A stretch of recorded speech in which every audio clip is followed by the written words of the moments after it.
नमस्कार। आज हम एक बहुत ही आम लेकिन ज़रूरी विषय पर बात कर रहे हैं, डर। खास तौर पर बच्चों में जो डर होते हैं, जैसे स्टेज पर बोलने का डर या फिर अंधेरे से, कभी-कभी जानवरों से। जी, ये डर काफी कॉमन है और कभी-कभी ये बच्चों की जिंदगी पर असर भी डालते हैं। हाँ, तो आज हम एक खास मनोवैज्ञानिक तकनीक पर गौर करेंगे जो इन डरों से निपटने में मदद कर सकती है।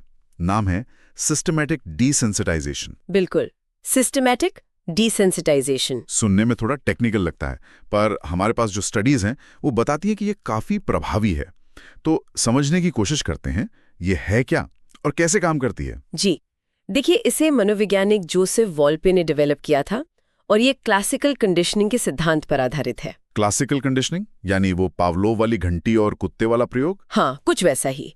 मूल विचार ये है कि डर एक सीखा हुआ रिस्पॉन्स है और अगर हम कुछ सीख सकते हैं तो उसे भुला भी सकते हैं या उसकी जगह कुछ और सीख सकते हैं। मतलब डर की जगह शांति या सहजता सीखना। बिल्कुल सही। इस तकनीक का मकसद यही है कि किसी खास चीज, स्थिति या अनुभव से जो बहुत ज्यादा चिंता या डर जुड़ गया है उसे धीरे धीरे कम किया जाए। अच्छा, तो ये असल में होता कैसे? इसके कुछ स्टेप्स होते होंगे? हाँ, इसमें मुख्य तौर पर 3 स्टेप्स होते हैं। पहला है रिलैक्सेशन सीखना, मतलब शरीर और मन को शांत करने की टेक्निक्स। जैसे क्या करना होता है इसमें? जैसे गहरी सांस लेना, मांसपेशियों को ढीला छोड़ना या फिर ध्यान लगाना। ये इसलिए जरूरी है क्योंकि डर और शांति, ये दोनों भावनाएं एक साथ महसूस करना मुश्किल है। तो पहले शांति स्थापित करना सीखते हैं। ठीक है, ये तो पहला कदम हुआ, शांत होना सीखना। फिर दूसरा स्टेप? दूसरा स्टेप है डर पैदा करने वाली चीजों या स्थितियों की एक लिस्ट बनाना।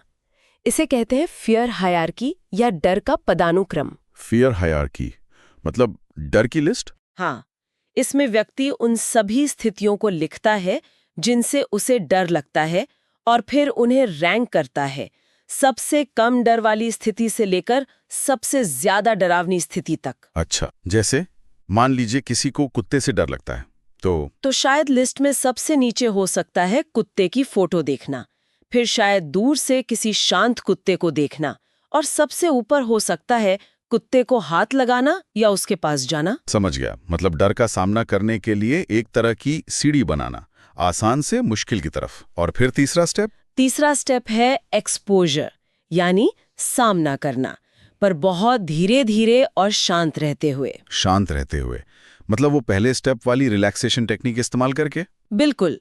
व्यक्ति पहले पूरी तरह शांत होता है, फिर अपनी लिस्ट की सबसे आसान स्थिति की कल्पना करता है। सिर्फ कल्पना, सिर्फ सोचना है उसके बारे में? हाँ, पहले सिर्फ कल्पना। और जब वो कल्पना में भी शांत रह पाता है तब वो अगली थोड़ी ज्यादा डरावनी स्थिति की कल्पना करता है और ऐसा करते करते धीरे धीरे वो असलियत में भी उन स्थितियों का सामना करने लगता है। लेकिन हमेशा शांत रहते हुए? जी हाँ, हर कदम पर रिलैक्सेशन टेक्निक्स का इस्तेमाल करते हुए।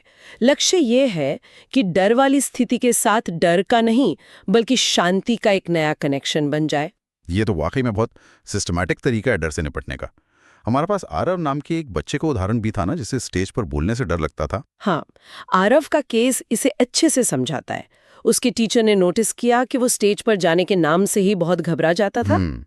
तो टीचर ने सबसे पहले उसे गहरी सांस लेना और खुद को शांत करना सिखाया। वही पहला स्टेप, रिलैक्सेशन। ठीक है।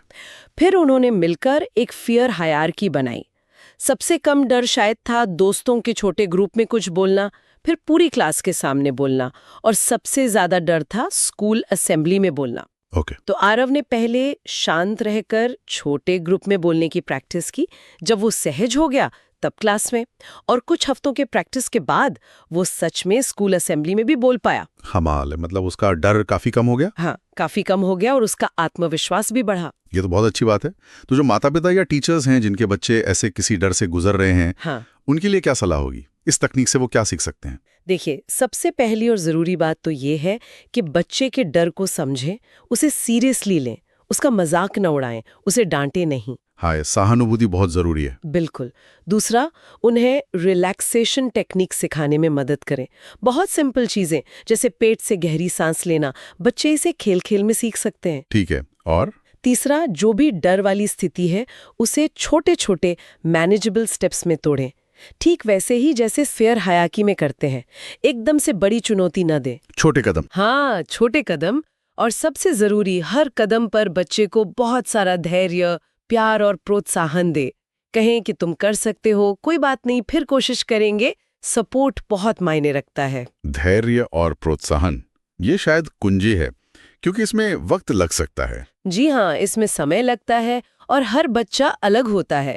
धीरज रखना बहुत जरूरी है। तो अगर हम इसे समेटें, तो सिस्टमैटिक डिसेंसिटाइजेशन एक तरह से डर को समझने, उसे स्वीकार करने और फिर धीरे धीरे एक प्लान के तहत उस पर काबू पाने का एक वैज्ञानिक लेकिन सरल तरीका है। बिल्कुल। ये सिर्फ डर कम नहीं करता, ये आत्मविश्वास भी बनाता है। जब कोई महसूस करता है कि वो अपने डर का सामना कर सकता है, तो ये बहुत सशक्त महसूस कराता है। सही बात है। और अंत में एक विचार आता है मन में, ये जो सिद्धांत है शांत रहना, प्रॉब्लम को छोटे हिस्सों में तोड़ना और फिर धीरे धीरे सामना करना, क्या ये जिंदगी की दूसरी छोटी बड़ी चिंताओं या मुश्किलों से निपटने में भी काम आ सकते हैं? ये सोचने वाली बात है। शायद ये सिद्धांत जिंदगी के कई और पहलुओं पर भी लागू हो सकते हैं।